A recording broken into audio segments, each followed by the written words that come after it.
প্রজাতন্ত্র দিবসের মতো জাতীয় দিবস উদযাপনের ক্ষেত্রেও ঘৃণ্য রাজনীতির ছত্রছায়ায় ব্যাপক প্রতিক্রিয়া তৈরি হয়েছে বিভিন্ন স্তরের গুণীজন থেকে শুরু করে সর্বাংশের মধ্যে। বিষয় বিলোনিয়াকে কেন্দ্র করে গোটা রাজ্যের বিভিন্ন প্রান্তের সাথে সাথে দক্ষিণ ত্রিপুরা জেলাতেও প্রশাসনের উদ্যোগে যথাযোগ্য কর্মসূচি পালনের মধ্য দিয়ে ৭৫তম প্রজাতন্ত্র দিবস প্রতিপালিত হয়।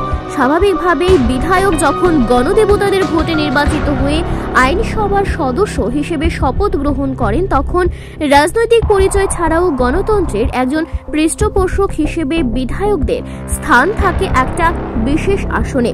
তবে তাৎপর্যপূর্ণভাবে দক্ষিণ ত্রিপুরা জেলার দুই বাম বিধায়ক বিলোনিয়ার দীপঙ্কর সেন এবং ঋষ্যমুখের অশোক মিত্রের তরফ থেকে দাবি করা হয়েছে জেলা প্রশাসনের তরফ থেকে প্রজাতন্ত্র দিবস উদযাপনের মঞ্চে তাদের আমন্ত্রণ জানানো পর্যন্ত হয়নি। এখানে উল্লেখ করা প্রয়োজন, দক্ষিণ জেলা ভিত্তিক মূল অনুষ্ঠানটি অনুষ্ঠিত হয় বিলোনিয়া বিদ্যাপীঠের মিনি স্টেডিয়ামে। কি কারণে বা কাদের আঙুলে এভাবে জাতীয় দিবস উদযাপনের মঞ্চে সম্পূর্ণভাবে রাজনৈতিক মেরুকরণ করা হয়েছে তার উত্তর হয়তো কোনোদিন পাওয়া যাবে না।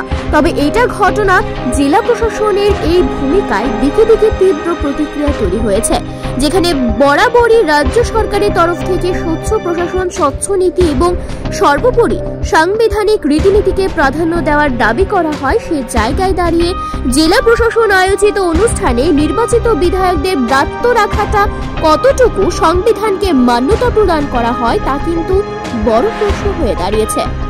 Bureau report, planet Tripura news.